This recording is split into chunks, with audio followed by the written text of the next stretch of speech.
o Seminário de Gases abordou uma bateria grande de diversos gases e faz parte do Programa de Segurança Química da Fundacentro para adequação do Brasil e a sociedade brasileira à OIT 174, né, que é a prevenção dos acidentes químicos ampliados, né?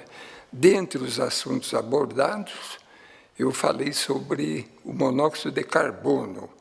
Então, é muito importante a gente falar sobre o monóxido de carbono. Por quê? Porque nós temos, não só nas empresas, como nos lares também, muitas mortes acidentais por inalação do monóxido de carbono. Se vocês se lembram, há alguns meses atrás, uma família de brasileiros no Chile, que deve ser um clima muito frio, né?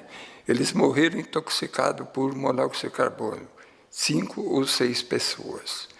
Então, é muito importante falar sobre ele. Inclusive, o governo de Minas fez uma cartilha sobre os riscos do monóxido de carbono. É muito interessante, por quê? Porque essa cartilha é dirigida para a população como um todo, né? Na indústria, ele é utilizado em vários processos para a obtenção de alguns plásticos, né? Ele é utilizado como gás de síntese, né? Mas o grande problema do monóxido de carbono é a sua geração não intencional, né? Ninguém quer produzir monóxido de carbono, mas nos processos de queima, né, se eu tiver metano mais oxigênio, numa reação estequiométrica, eu teria dióxido de carbono, água e calor.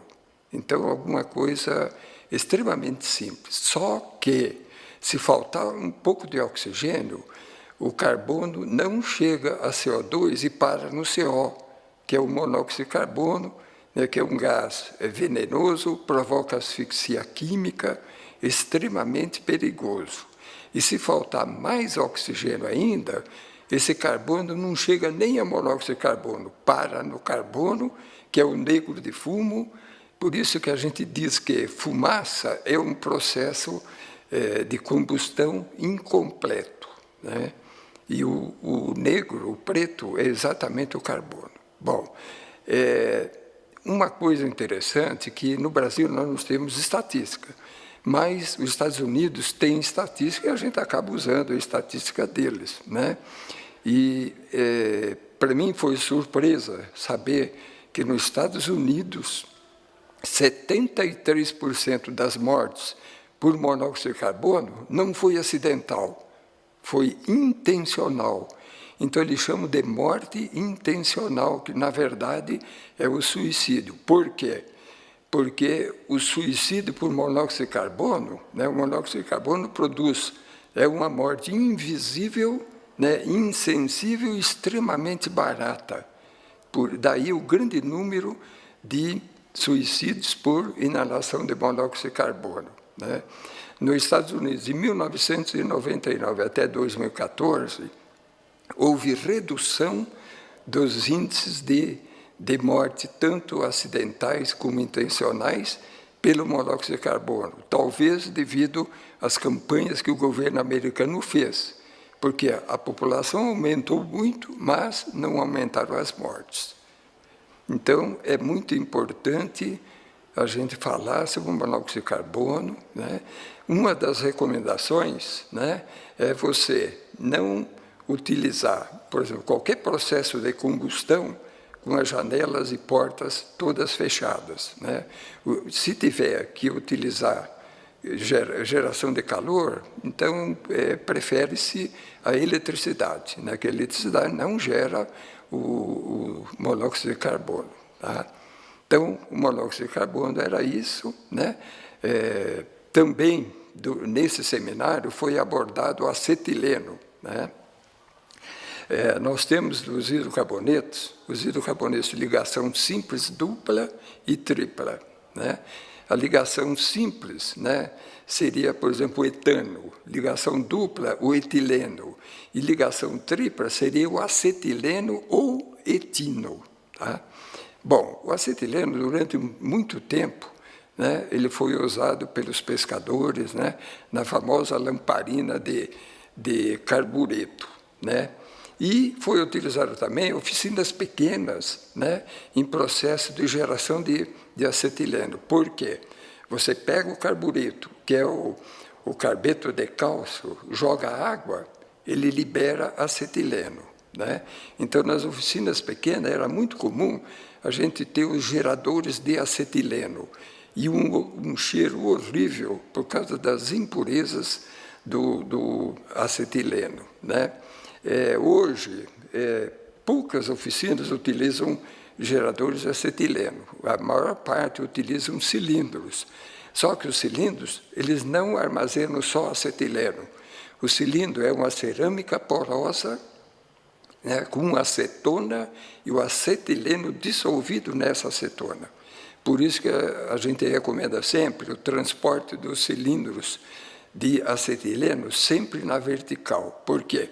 Porque se ele estiver na horizontal, pode vazar a acetona e junto com a acetona vai sair o acetileno, né? Então, hoje, nós não temos cilindro de acetileno puro. Por quê? Porque ele tem grau 3 de risco à saúde e grau 4, né, de inflamabilidade e grau 3 de reatividade. Então, o acetileno é extremamente perigoso. Se ele estiver puro e se bater no cilindro ou aquecer, ele pode explodir, né? Outro gás que foi abordado nesse seminário, né, de gases industriais foi o óxido nitroso, o N2O, né? Então, o óxido nitroso foi descoberto no século XVIII, né? E no século XIX ele foi utilizado para animar as festas. Por quê? Porque quem cheirava o óxido nitroso tinha uma sensação de leveza, de felicidade, né? Então, seria como se fosse um álcool, né, para animar essas festas. Aí, um dentista, o Horace Wells, descobriu que as pessoas ficavam despreocupadas, né? E eles batiam, caíam, não sentiam dor. Ele começou a utilizar isso nos gabinetes dentários dele. Por quê? Porque o dentista é um profissional onde as pessoas chegam, tem pessoa que tem pavor de dentista, né? Então, o óxido etileno faz com que o indivíduo se sinta mais despreocupado, mais alegre, né? E sente menos dor. No Brasil, eu não tenho notícia do uso do óxido nitroso nos gabinetes dentários, mas nos Estados Unidos, 50% dos gabinetes dentários, né, eles utilizam o óxido nitroso numa mistura de 2:1 com oxigênio, né? 50% dos procedimentos odontológicos nos Estados Unidos utilizam o óxido nitroso, né? Outra aplicação para o óxido nitroso, que a gente chama de nitro, é para acelerar os motores nessas famosas corridas de velocidade, né? Porque ele injetado no combustível, ele aumenta muito a potência, né, dos motores e o motor acaba correndo mais, né? Então, se torna muito mais eficiente, né? E depois também a gente falou sobre o cloro, né?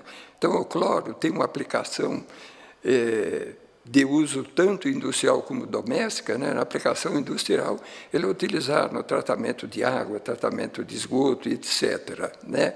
E nos lares, ele é utilizado como esterilizante, né? Ele tem uma cor amarelo esverdeado, né? Daí que veio o nome de chloros. Chloros, em grego, é verde, né?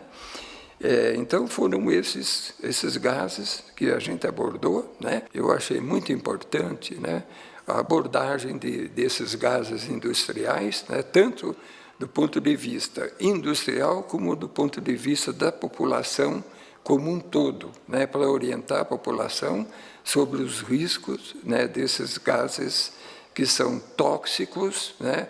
Alguns são inflamáveis, né? O caso do cloro não é inflamável.